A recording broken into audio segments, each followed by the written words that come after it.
Howdy folks, James Patrick Stuart. Just got back home from work.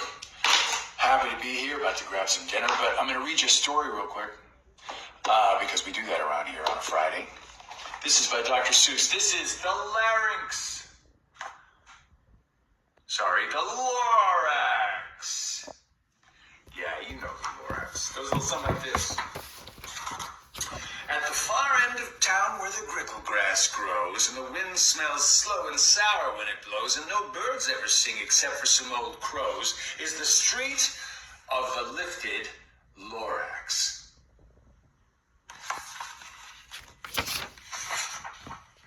And deep in the grickle grass, some people say, if you look deep enough, you can still see today where the Lorax once stood just as long as it could, before somebody lifted that Lorax away. What was the Lorax, and why was it there? Why was it lifted?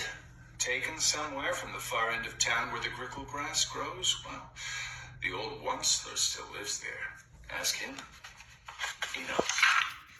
You won't see the Onceler. Don't knock at his door. He stays in his lurkum at the top of his store.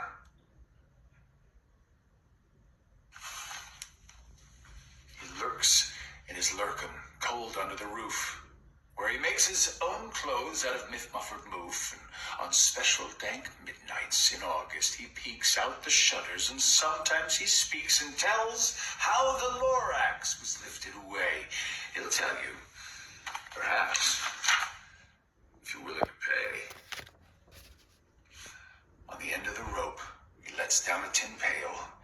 You have to toss in 15 cents and a nail in the shell of a great-great-great-grandfather snail. Then he pulls up the pail and makes a careful count to see if you've paid him the proper amount. Then he hides what you've paid him away in his snub, in his secret strange hole in his grovulous glove. Then he grunts.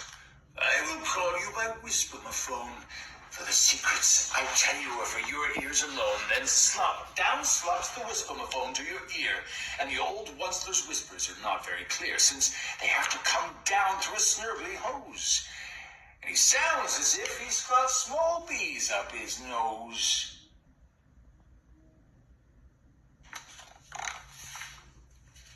Now I will tell you, he said with his teeth sounding gray, how the Lorax got lifted and taken away. It all started way back, such a long, long time back.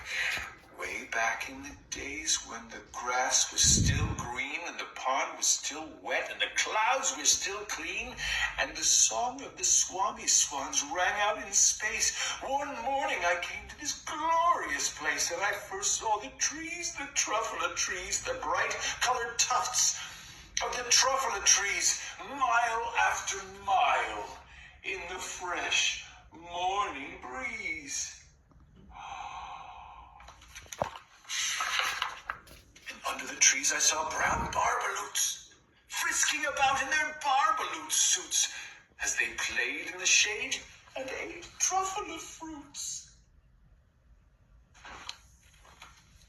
From the rippleless pond came the comfortable sound of the hummingfish humming while splashing around.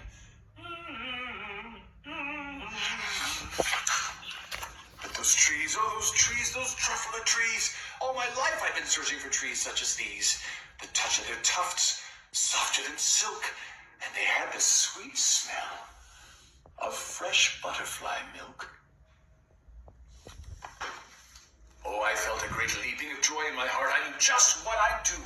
I unloaded my cart.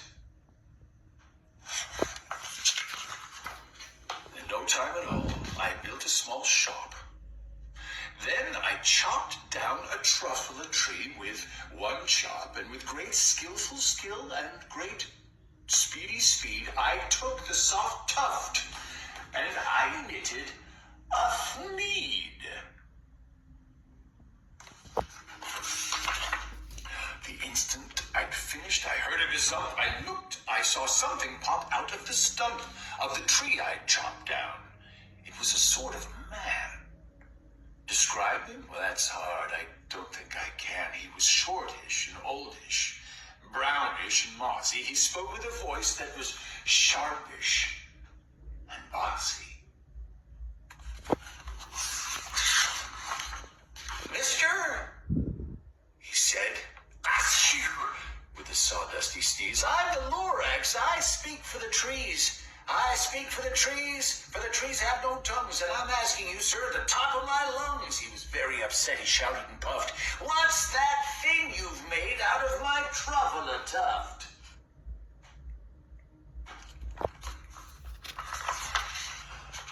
Look, Lorax, I said, there's no cause for alarm. I chopped down just one tree. I'm not doing any harm. I'm being quite useful. This thing's a thneed, and a thneed's a fine something that all people need. It's a shirt, it's a sock, it's a glove, it's a hat, but it has other uses far beyond that. You can use it for carpets, for pillows, for sheets, for curtains, for covers of bicycle seats.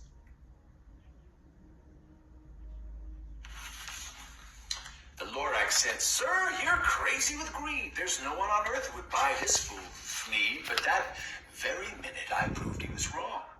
For just that minute a chap came along, and he thought that thneed I knitted was great. He happily bought it for $3.98. I laughed at the Lorax. You poor stupid guy.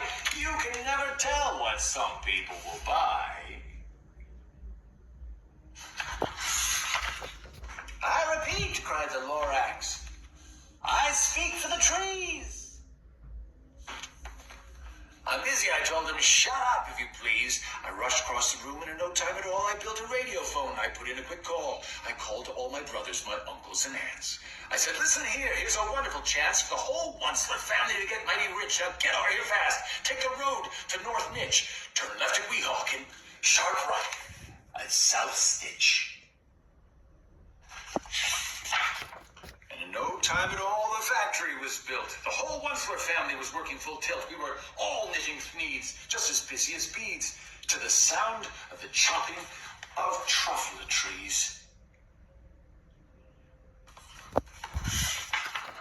And oh, baby, how my business did grow. Now chopping one tree at a time was too slow, so I quickly invented my super axe hacker, which whacked out 4 trufflet trees in one smacker. We were making thneeds 4 times as fast as before, and that Lorax, he didn't show up anymore.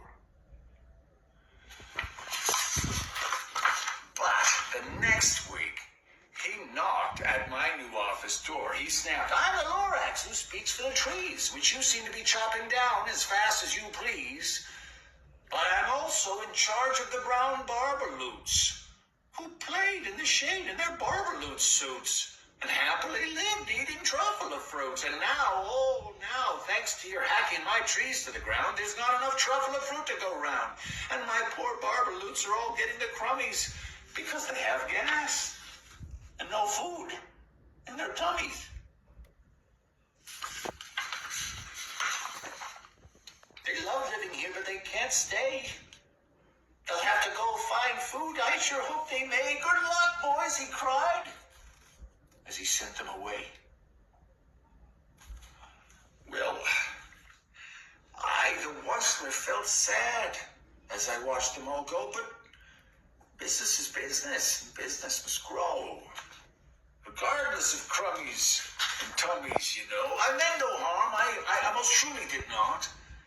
But I had to grow bigger, so bigger I got. I biggered my factory, I biggered my roads, I biggered my wagons, I biggered the loads of the thneeds I shipped out. I was shipping them forth to the south, to the east, to the west, to the north. I went right on biggering, selling thousands more thneeds.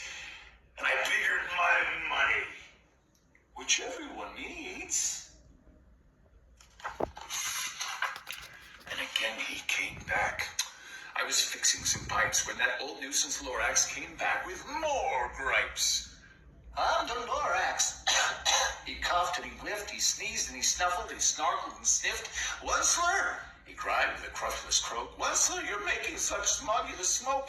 My poor swami swans, they can't sing a note. No one can sing with smog in their throat. So, said the Lorax, please pardon my cough, they cannot live here, so I'm sending them off. Where will they go? I don't hopefully know. They'll have to fly for a month or a year to escape from the smog. You smogged up here. What's more, snapped the Lorax, his dander was up. Let me say a few words about gluppity-glup. Your machinery chugs on day and night without stop, making gluppity-glop, also sloppity-slop. And what do you do with this leftover goo? I'll show you. You dirty old once-ler man, you. You're clumping the pond with a humming fish hummed. No more can they hum, for their gills are all gummed, so I'm sending them off. Oh, their future is dreary. They'll walk on their fins and get woefully weary in search of some water that isn't so smeary. Well, I got mad. I got terribly mad, and I yelled at that Lorax. Now listen here, Dad. All you do is yap, yap, and say bad, bad, bad, bad. Well, I have my rights, sir, and I'm telling you, I intend to go on doing just what I do. And for your information, you Lorax, I'm figuring on biggering, and biggering, and biggering, and biggering. Turning more truffle trees into thneeds, which everyone needs. And just at that very moment, we heard a loud whack. From outside in the fields came a sickening smack, an axe on a tree. We all heard it fall. That was the very last truffle tree of them all.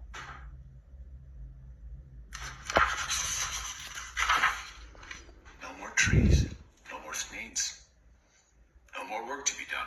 So in no time, my uncles and aunts, everyone, all waved me goodbye. They jumped in my cars and drove away under the smoke-smuggered stars. Now all that was left beneath the bad-smelling sky was a big, empty factory. The Lorax and I. The Lorax said nothing. He gave me a glance, just gave me a very sad, backward glance, and he lifted himself up by the seat of his pants. I'll never forget the grim look on his face when he hoisted himself and took leave of this place through a hole in the smog without leaving a trace.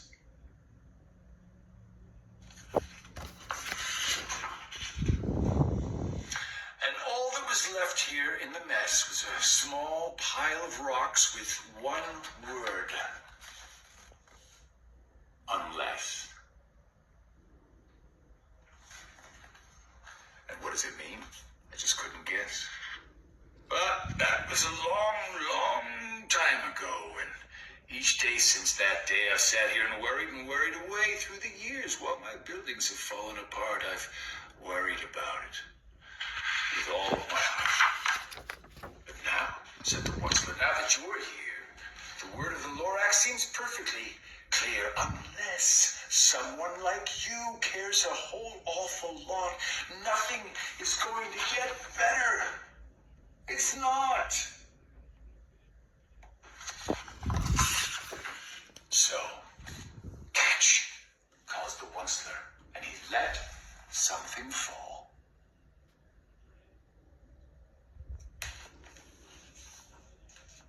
It's a truffle seed.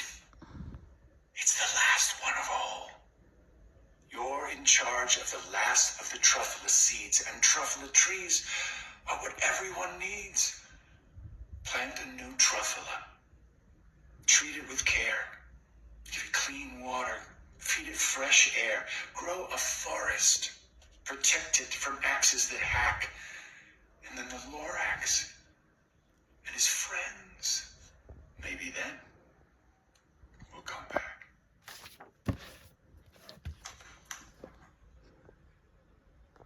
The Lorax by Dr. Seuss.